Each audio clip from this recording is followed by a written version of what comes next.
आज के समय में हमारे लिए कचरे को कहीं भी फेंक देना सामान्य बात है, परंतु एक दिन यही कचरा हमारे लिए सबसे बड़ी समस्या बनने वाला है, क्योंकि इससे गंभीर बीमारियां उत्पन्न होती हैं, जिससे हर दिन लाखों लोगों की जानें जा रही हैं। सभी प्राकृतिक आपदाओं की मुख्य वजह कचरा है। इसी कारण कचरे को प्रकृति का सबसे बड़ा दुश्मन कहा जाता है। ऐसी जगह जहां लोग कचरा फेंकते हैं या गंदगी होती है, स्वच्छ भारत मिशन के अंतर्गत झांसी नगर निगम द्वारा कचरा संवेदनशील जगहों को बेकार को आकार संस्था के सहयोग से सेल्फी पॉइंट में परिवर्तित किया जा रहा है।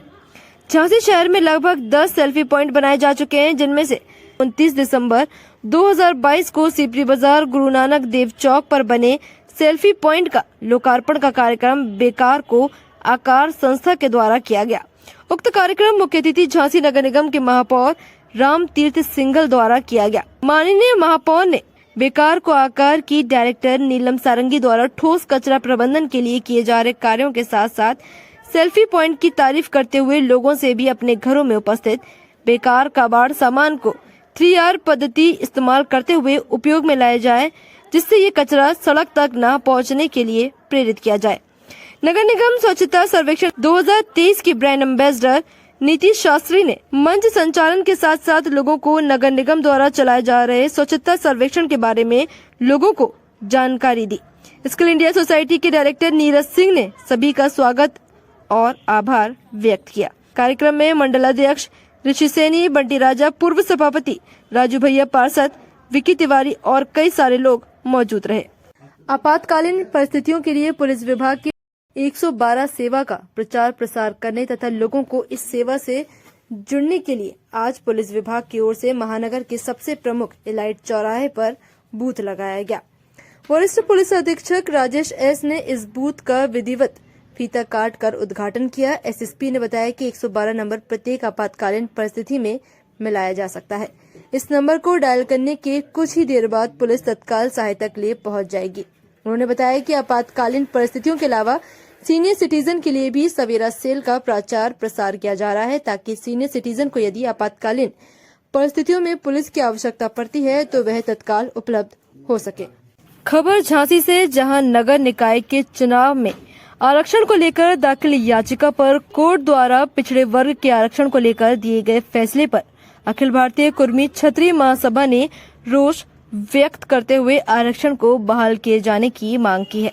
महासभा के बुंदेलखंड अध्यक्ष अवधेश निरंजन तथा अपना दल एस के राष्ट्रीय सचिव कालका प्रसाद पटेल के संयुक्त नेतृत्व में जिलाधिकारी के माध्यम से राष्ट्रपति व मुख्यमंत्री से पिछड़े वर्ग का आरक्षण तत्काल बहाल किए जाने की मांग की गई। ज्ञापन में कहा गया कि उत्तर प्रदेश राज्य में नगर निकाय के होने वाले चुनाव पर प्रदेश के प्रत्येक नागरिक की निगाहें टिकी हुई है। इलाहाबाद हाईकोर्ट की लखनऊ बेंच में उत्तर प्रदेश सरकार द्वारा ओबीसी आरक्षण का नोटिफिकेशन दिया गया था, जिसे हाईकोर्ट ने एक झटके में रद्द कर दिया। हाईकोर्ट ने सुप्रीम कोर्ट के 2 पुराने आदेशों का हवाला देकर ट्रिपल टेस्ट के बहाने नोटिफिकेशन को जारी कर दिया। सामाजिक न्याय को मद्देनजर रखते हुए ओबीसी की लगभग 52% आबादी को 27% आरक्षण भी हाईकोर्ट ने ट्रिपल टेस्ट के बहाने से जो रद्द किया है, उसे पिछड़े वर्ग के समस्त जनमानस से अत्यधिक रोष व्याप्त हो गया। इसी कड़ी में अखिल भारतीय कुर्मी क्षत्रिय महासभा उत्तर प्रदेश एवं बुंदेलखंड कुर्मी क्षत्रिय कल्याण समिति हर जिले में जिलाधिकारी के माध्यम से राष्ट्रपति, भारत सरकार व मुख्यमंत्री उत्तर प्रदेश से मांग करती है कि ओबीसी का आरक्षण तत्काल प्रभाव से बहाल किया जाए। एसटी की भांति ओबीसी की जनगणना केंद्र सरकार द्वारा तत्काल शुरू कराई जाए। ओबीसी का आरक्षण बहाल होने के उपरांत ही नगर निकाय के चुनाव संपन्न कराए जाए। इस दौरान सुदेश पटेल, रामकिशन निरंजन और कई सारे लोग उपस्थित रहे। मेडिकल कॉलेज में भारी संख्या में कर्मचारी धरने पर बैठ गए हैं। उनकी मांग है कि कई महीनों से लटकी उनकी वेतन दिलाई जाए। इधर कर्मचारियों के धरने पर बैठने के मरीजों के पर्चे नहीं बन रहे हैं, जिससे मरीजों को काफी परेशानियों का सामना करना पड़ रहा है। बता दें कि महारानी लक्ष्मीबाई मेडिकल कॉलेज में ओपीडी में बनने वाले पर्चे नहीं बन रहे हैं, क्योंकि वहां के कर्मचारी आज सभी एकजुट होकर धरने पर बैठकर मेडिकल प्रशासन के खिलाफ नारेबाजी कर रहे हैं और अपनी कई महीनों से रुकी वेतन दिलाए जाने की मांग कर रहे हैं। मरीजों के पर्चे नहीं बनने और कर्मचारियों द्वारा कार्य न करने पर मरीजों और तीमारदारों को काफी परेशानी हो रही है। यूपी निकाय चुनाव को लेकर हाईकोर्ट की डबल बेंच के आदेश के बाद सभी दल एक दूसरे पर आरोप लगा रहे हैं। निकाय चुनाव और ओबीसी आरक्षण पर राजभर ने कहा कि सत्ता पक्ष के नेताओं के दबाव और मनमानी की वजह से अधिकारियों ने गड़बड़ी की। लोकल और सत्ता पक्ष के नेताओं ने अधिकारियों से सेटिंग कर आरक्षण तय कराया। इसकी वजह से हाईकोर्ट की लखनऊ बेंच ने आदेश देकर इस पूरे मामले पर इंसाफ का रास्ता सत्ता पक्ष को दिखाया है। दिल्ली के मुख्यमंत्री अरविंद केजरीवाल ने हरियाणा के लोगों को नए साल का तोहफा दिया। आप सरकार अखिल भारतीय आयुर्विज्ञान संस्थान दिल्ली से एम्स झज्जर तक दिल्ली परिवहन निगम की बस सेवा शुरू करेगी। इसके साथ ही इस रूट पर यात्रा करने वाली महिलाओं को निःशुल्क सेवा डीटीसी की ओर से दी जाएगी। दिल्ली एम्स से हरियाणा के झज्जर की दूरी लगभग 50 किलोमीटर है।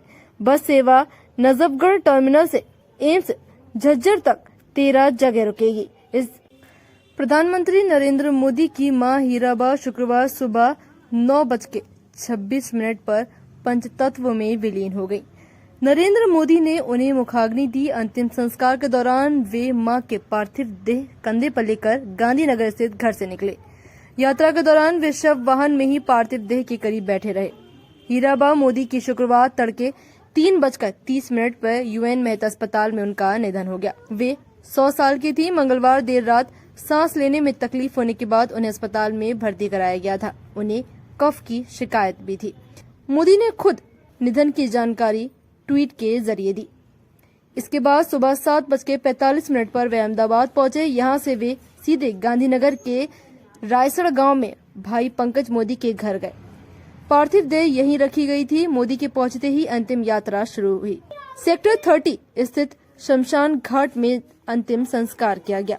मोदी ने अपना कोई तय कार्यक्रम रद्द नहीं किया। वे अंतिम संस्कार के बाद सीधे अहमदाबाद स्थित राजभवन गए।